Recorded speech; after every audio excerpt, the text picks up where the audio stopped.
Hello everyone, this is Rick with the Legacy Brewpub. I wanted to start a new series and talk about my favorite deck, Black-Red Reanimator. In this video I want to go over the latest tech, the latest sideboard strategies, and the overall effectiveness of the deck. I'm going to call this series The State of the Reanimator. This is episode 1. Let's dive in. First off, which version of Reanimator are we running, and which version should we be running?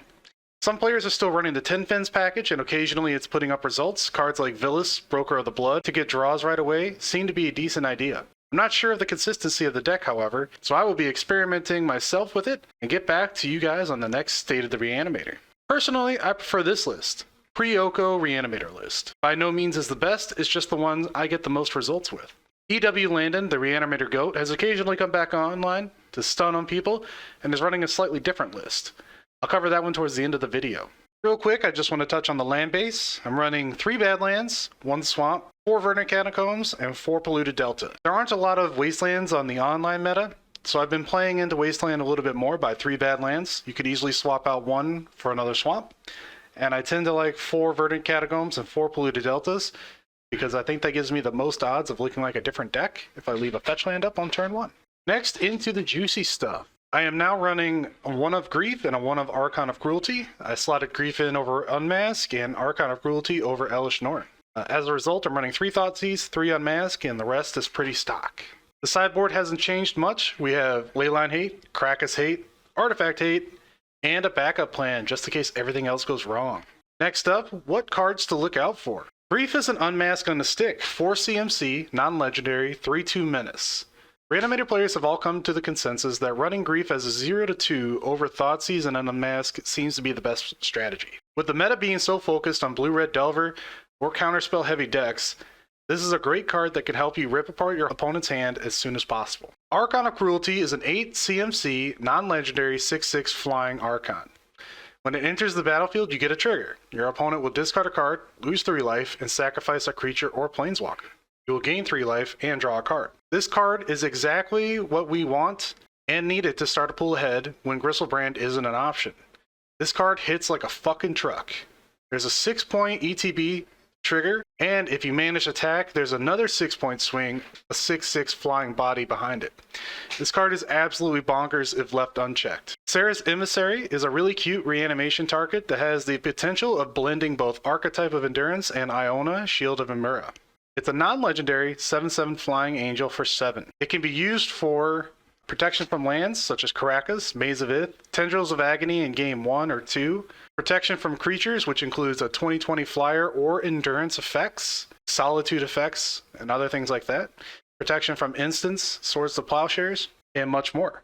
This is exactly the kind of creature that we were going to want.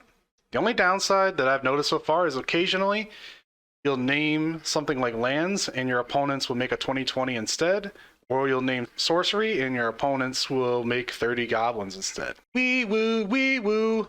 Fun police in town. These are some new cards that are being used against us. Duthry Voidwalker ran in Grixis style decks and mono black decks.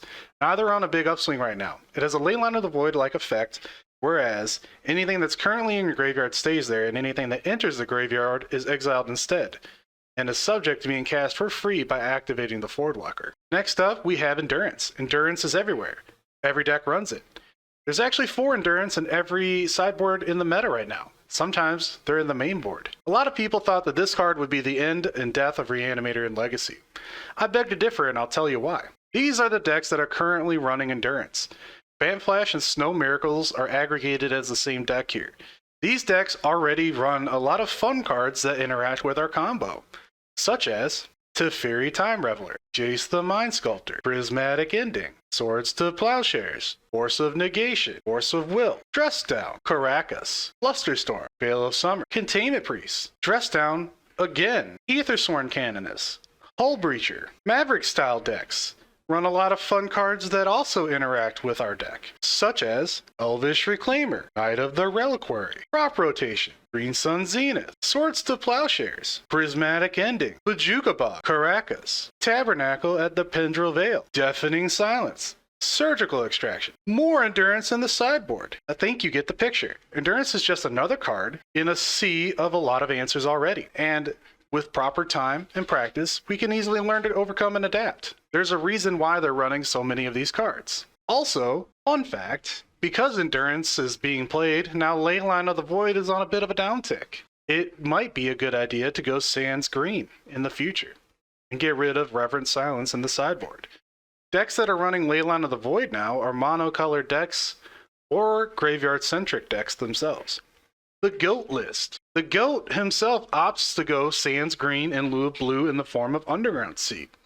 The rest of the main deck looks fairly normal. The spice comes in the sideboard. 3 Silence, 4 Show and Tell, 2 Wear Tear, and 1 Sarah's Emissary. I couldn't for the life of me understand why he'd be running Silence, so I reached out to him and asked him. I was like, hey, why are you running Silence? And he said, hey, it slots in over Xantid Swarm. I'm not running green. You're an idiot. Sweet, now I understand. I haven't tested the list myself yet. I'm not sure that many players have. I'm interested in any results that anybody would have. Feel free to share with me. And finally, should you, the viewer, be playing Reanimator? Well, it depends. You can sleeve it up and steal some wins. Skill levels must be above average to bring in consistent wins. You must understand how to sideboard for each match and anticipate the sideboard hate. The deck is still dope. Try it out. Get back to me with the results. Run Reanimator fins. Do whatever makes you happy. Are you being crushed by people? Are you crushing people? Let me know. Thank you for stopping by and checking out my video. Please consider following me on Twitch, as that's my main platform, or a little follow here on YouTube. Okay, bye!